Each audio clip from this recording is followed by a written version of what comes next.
ये ध्यान सूत्र है, meditation is very simple but because of your complicated mind you make it complicated. सूत्र कहता है कि ध्यान बहुत सरल है, लेकिन अपने जटिल मन के कारण तुम इसे जटिल बना लेते हो। ध्यान सचमुच में बहुत सरल है और सरल होना भी चाहिए, क्योंकि वो हमारे अस्तित्व का हिस्सा है। लेकिन मन जटिल है और जटिल मन के कारण व्यक्ति उसको जटिल बना लेता है। व्यक्ति जटिलता के कारण सब कुछ जटिल बना लेता है। ध्यान तो क्या, अपना पूरा जीवन, अपने दैनिक जीवन की सारी गतिविधियां, सब कुछ वो जटिलता में बदल देता है। अब मन का जटिल होना, कॉम्प्लिकेटेड होना, वो भी एक गुण है, लेकिन गुण और अवगुण के बीच बड़ी महीन विभाजन की रेखा होती है। कब गुण अवगुण में बदल जाए, कब अच्छाई बुराई में बदल जाए, कब सहयोग करने वाली चीज़ें हमें प्रतिरोध करने वाली बन जाएं, बहुत महीन विभाजक रेखा होती है। मन की अनंत संभावनाएं हैं, इसीलिए मन को जटिल होना पड़ता है, कॉम्प्लिकेट होना पड़ता है, क्योंकि उस कॉम्प्लिकेशन के कारण ही, जटिलता के कारण ही मन आगे बढ़ता है और हमारे जीवन को आगे बढ़ाता है। जैसे कोई अगर इंस्ट्रूमेंट है, कोई गैजेट है, तो जितना सोफिस्टिकेटेड होगा उसका सर्किट उतना ही कॉम्प्लिकेटेड होगा। इसी तरह से हम मन को समझ सकते हैं, लेकिन ये बात उस जटिलता की नहीं है जो मन की संभावनाओं के कारण है। उन संभावनाओं की जटिलता तो एक तरफ रह जाती है, हम अपने किस्म की जटिलताएं पैदा कर लेते हैं, कठिनाइयां पैदा कर लेते हैं और हम हर चीज़ को कठिन बनाने की तरफ बढ़ जाते हैं। हमको लगता है अच्छा, इतना सरल कैसे हो सकता है, जबकि हम एक चीज़ ये नहीं देखते प्रारंभ से, जो कि ध्यान की हमको एक उपहार के रूप में अस्तित्व ने दी हुई है। बचपन से जो कुछ भी खूबसूरत है जीवन में वो सरल है। हमारा सांसें लेना सरल है, हमारा ये जीवन सरल है, देखना सुनना सब कुछ सरल है। उसके पीछे यंत्र बहुत जटिल हो सकता है, मैकेनिज्म बहुत कॉम्प्लिकेटेड हो सकता है, लेकिन प्रक्रिया सरल है।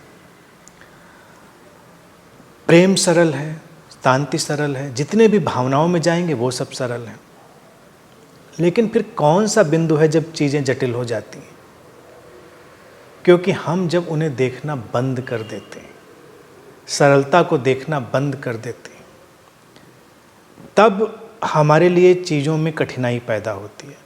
अब फिर मन क्या करता है, मन की एक चालाकी आती है, उसको लगता है नहीं कठिन होना चाहिए, इतना सरल कैसे होना चाहिए।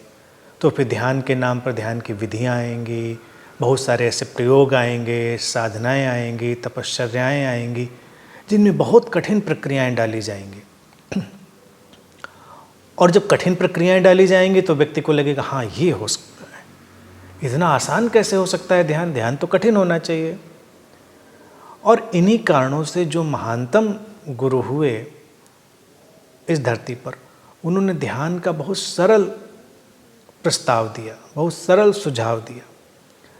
अब जैसे बुद्धा ने बात करी अपनी सांसों को देखने की, विपश्यना की, विधि के तौर से, लेकिन उसमें विधि जैसा कुछ भी नहीं है। सांसें तो चल रही हैं, सांसों में तो कुछ करना नहीं है, बस उनको देखना। तो उन्होंने क्या किया, उन्होंने एक सजगता का तत्व जोड़ा, एक अवेयरनेस का एलिमेंट बस ऐड किया। और उसके पीछे जो देशना रही वो ये रही कि जो सहज है उपलब्ध उसके प्रति बस जागना है। और मनुष्य अपने भीतर सबसे सहज उपलब्ध चीज़ों को पाता है, सांसें। सांसें चल रही। मैंने जो ध्यान प्रस्तावित किया है वो और भी सरल है। मैं कहता हूँ कि अपनी जीवंतता को अनुभव करो बस, क्योंकि जीवन है, हम जीवंत हैं। तो ये तो ऐसी घटना है जो हमेशा साथ में है। ऐसा तो कोई क्षण नहीं कि जब हम जीवंत नहीं होंगे, कि हम हैं तो अलाइव हैं। तो मैंने जो कहा है ध्यान के लिए वो इतना सरल है कि बस अपने उस जीवन के प्रति जाग जाओ, इतना सरल है। और जैसे ही तुम अपने उस जीवन के प्रति, उस अलाइवनेस के प्रति, उस जीवंतता के प्रति जागते हो, अचानक तुम अपने केंद्र में खींच लिए जाते हो, अचानक तुम अपने स्रोत से जुड़ते हो और ध्यान घटता है। अब किसी को ये लगता है कि ध्यान इतना सरल हो सकता है क्या? तो वो इतना ही सरल है। एक बार बात समझ में आ जाए तो बस काम इतना ही होना है कि जो कुछ भी है, चाहे वो जीवंतता हो, चाहे वो सांसें हो, चाहे चारों तरफ का वातावरण हो, सबके प्रति बस सचेतन हो जाना है। और सचेतन होने से सरल दुनिया में कोई और चीज़ नहीं है।